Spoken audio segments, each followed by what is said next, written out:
अस्सलामुअलैकुम। ਇਹ ਵੇਖੋ ਜੀ ਦਿਹਾੜੀ ਦੇ ਵਿੱਚ ਫਸਲਾਂ ਪੱਕ ਗਈਆਂ ਨੇ ਗੰਦਮ ਤੇ ਸੂਰਤ ਹਾਲ ਬੜੀ ਖਰਾਬ ਹੋ ਗਈ। ਤੇ ਹਾਲ ਤੁਹਾਡੇ ਸਾਹਮਣੇ ਹੈਗੀ, ਫਸਲਾਂ ਵੀ ਤਿਆਰ ਨੇ ਤੇ ਉੱਤੋਂ ਬੱਦਲਾਂ ਦੀ ਵੀ ਪਾਣੀਆਂ ਜਾਂਦੀਆਂ, ਬਿਜਲੀ ਕੜਕ ਰਹੀ ਹੈ।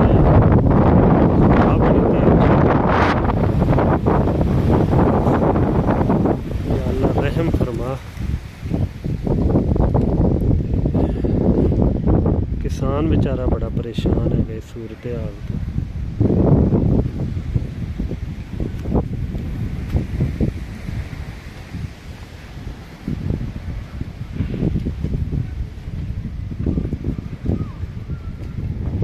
हर चीज तैयार खड़ी है।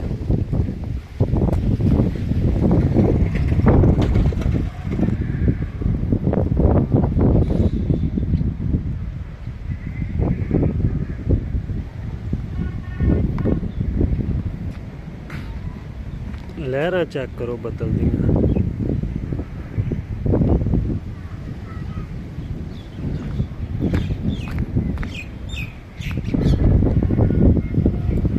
हुण अंदर दी सूरत हाल जानवरां दी तुहानूं खाइए, जानवर ते लगे हुए ने लेकिन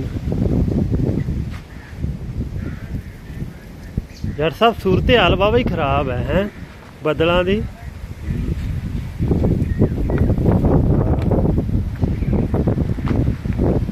बेरी भी सारे बेर सिट रही गुस्से दे नाल। बोगनी सुना बारिश दा।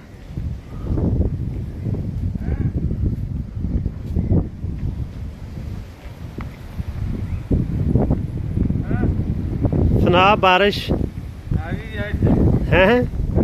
है बारिश सही है कि नहीं? आ गई यार। है डर लगदा बारिश तो? डर बड़ा लगदा। अच्छा नेरी भी ने भी उड़ा लेंदी तेन? नेरी डाल लेंदी अज। अच्छा हुण की कर रहे हैं तू? वेले वेले बैठे। अच्छा जी।